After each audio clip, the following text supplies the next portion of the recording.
জামাতা ও নবীর সাহাবী আমি আলী শোনো তোমাকে একটা কথা বলবো বলে কি কথা বলবা বলো আবু বকর রাদিয়াল্লাহু তাআলা আনহু বলল ওগো আলী তোমার কাছে দুইটা নসিহত আমি ওসিয়ত করে যাব বলে কি ওসিয়ত করে যাবা বলো হযরত আবু বকর সিদ্দিক বলে ও আলী গো তোমার কাছে প্রথম ওসিয়ত হলো আমার এটা আমার যখন ইন্তেকাল হয়ে যাবে আমার ইন্তেকালের পরে আমার যত ধন সম্পত্তি ছিল সব তো আমি গরিবদের মাঝে দান করে দিয়েছি আমার বলতে আর কিছুই নাই আমার গায়ে যে পোশাক আছে আমার মাথায় যে পাগড়ি আছে এগুলা দিয়ে আমার জ্বললে তুমি আলী যেন কাফনের কাপড় করবা জোরে বলো সুবহানাল্লাহ আমার বাইরে দ্বিতীয় নম্বর কথা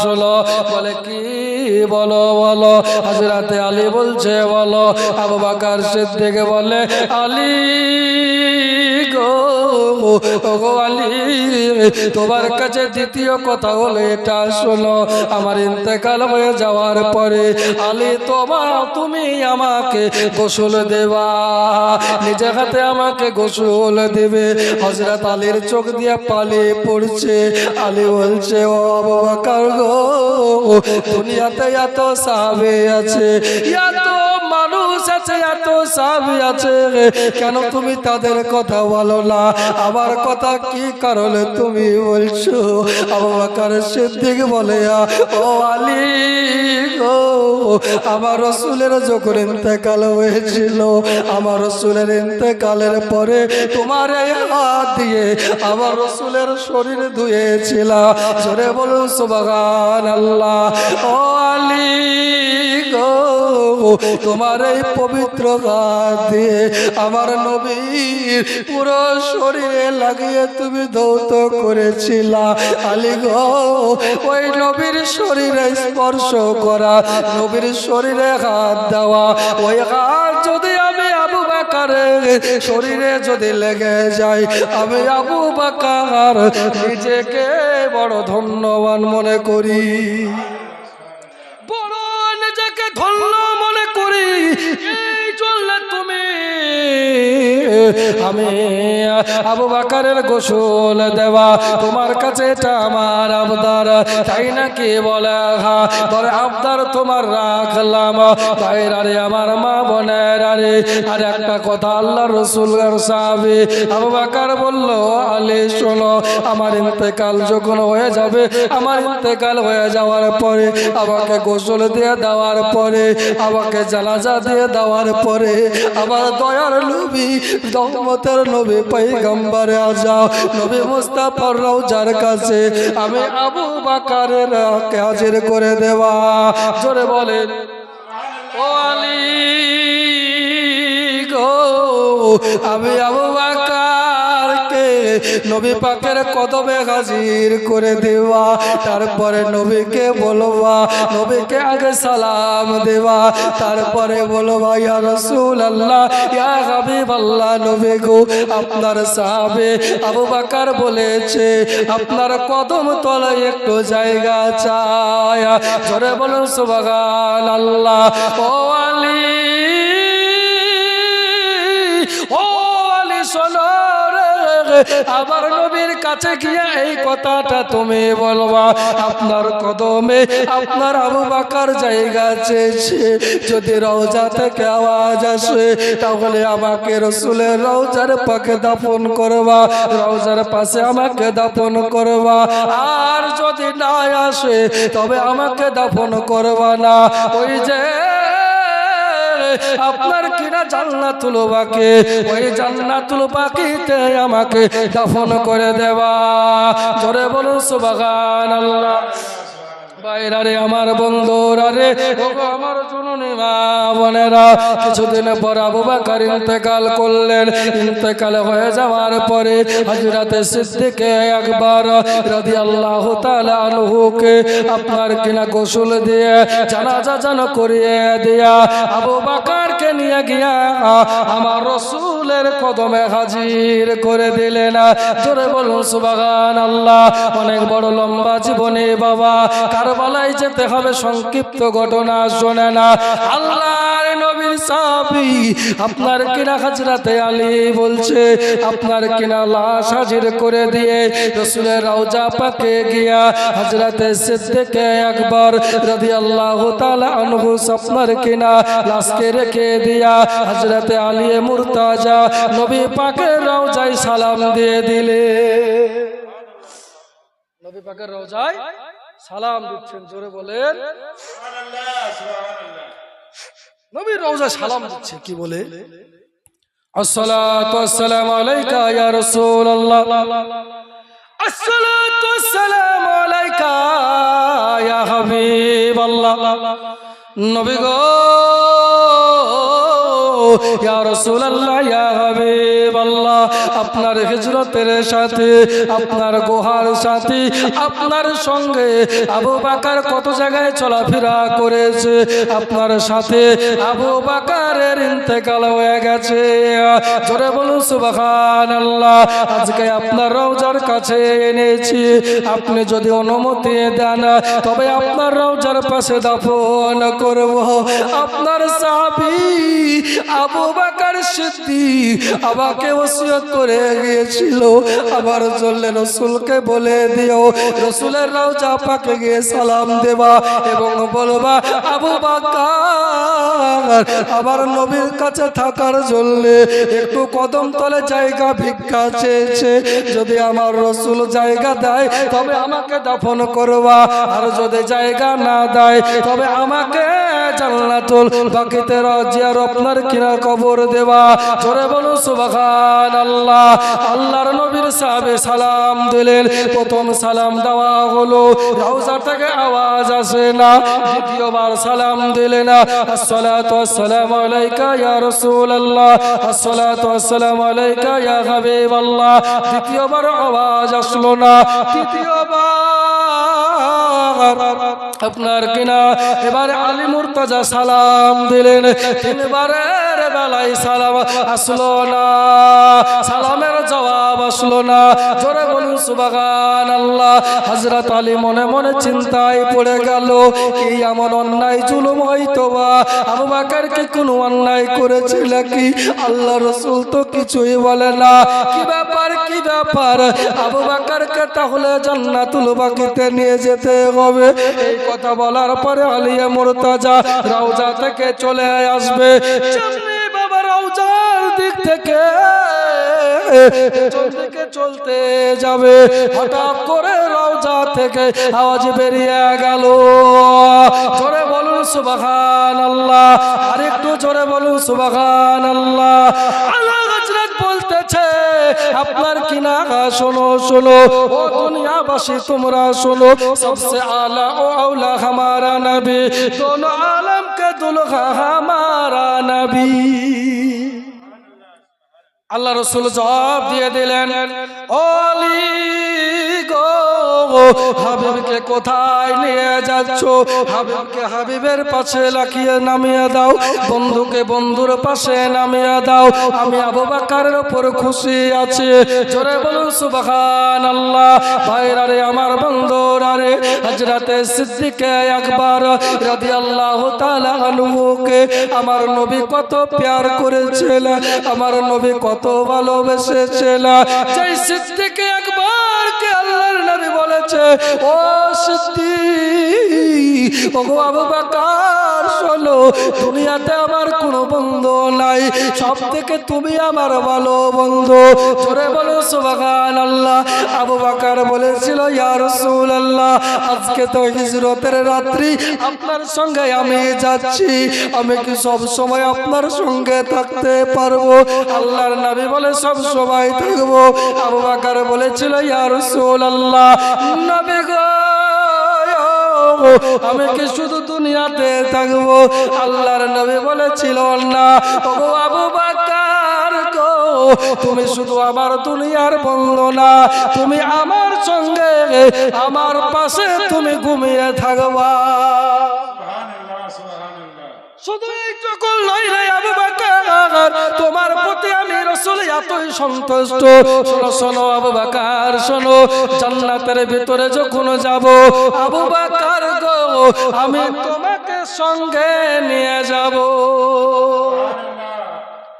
এর নাম হলো হযরত আবু বকর। জোরে বলুন সুবহানাল্লাহ। ভাইরা আমার, বন্ধুরা, আবু বকর সিদ্দিক রাদিয়াল্লাহু তাআলা আনহুর জানাজা হলো, দাফন হলো রাসূল পাকের রওজার পাশে। জোরে বলুন সুবহানাল্লাহ। মদিনা মদিনা আশিক মুমিনের ঠিকানা। একবার জোরে বলুন সুবহানাল্লাহ। ওরে দিদার চাই কালদ বেশি হওলা নবীর দিওয়ানা, আশিক মুমিনের ঠিকানা মদিনা মদিনা, আশিক মুমিনের ঠিকানা। জোরে বলুন সুবহানাল্লাহ।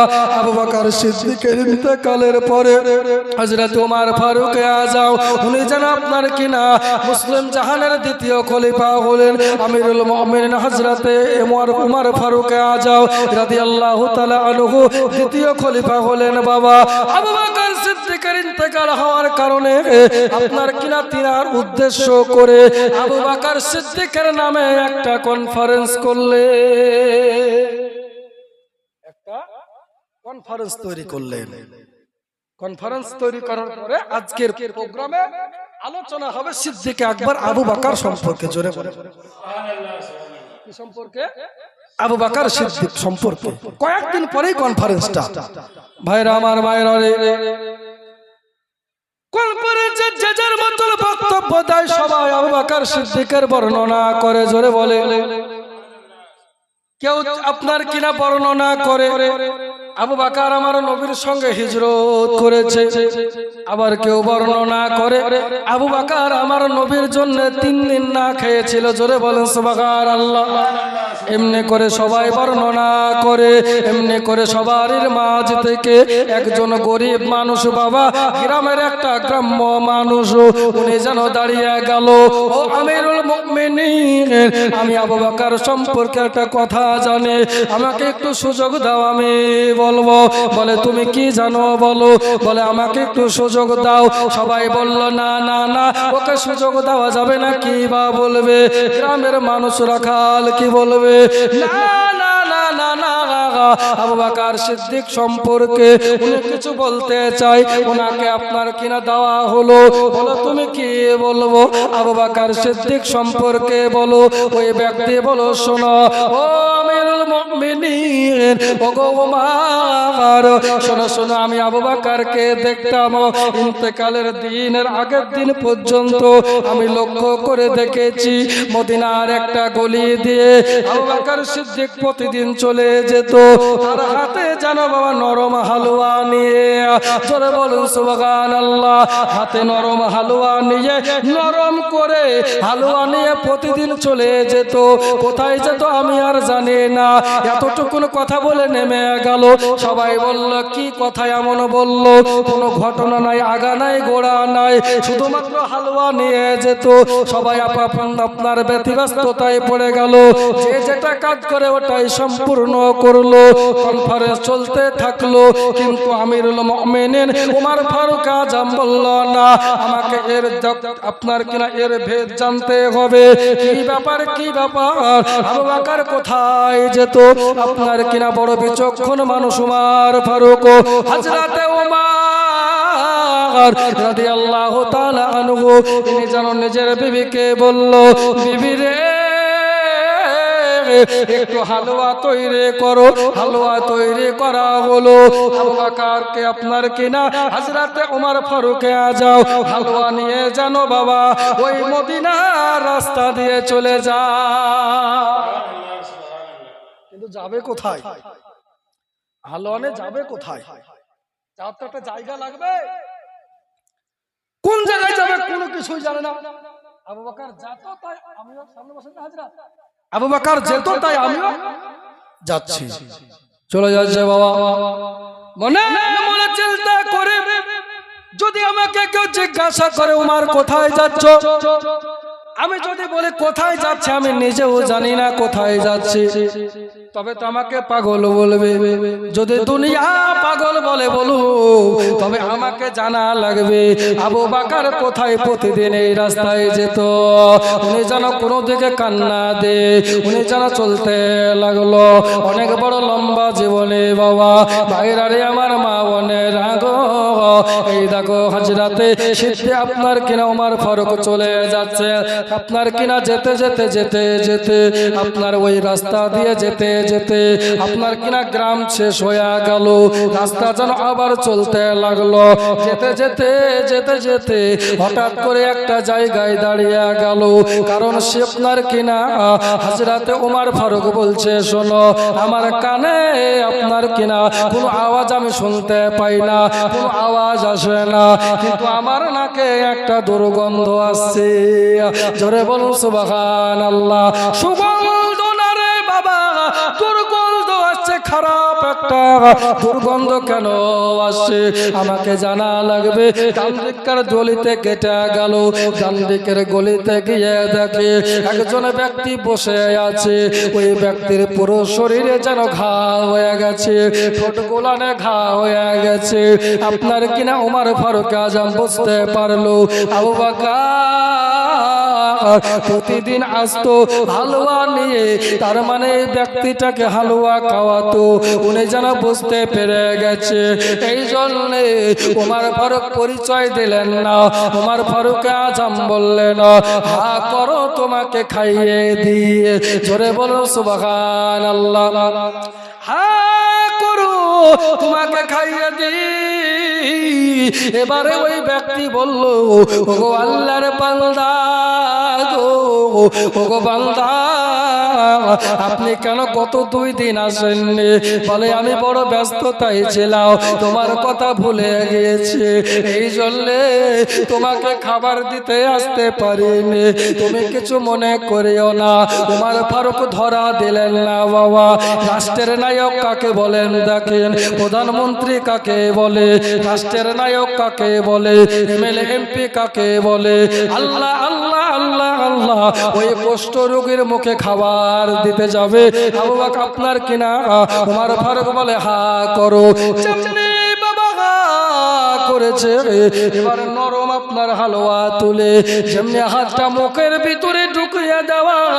হালুয়াটা এখনো ছাড়েনি ছাড়বে এমনি আঙ্গুল জানো বাবা ওই কুষ্ঠ ব্যক্তির ঠোঁটের মধ্যে লেগে গেল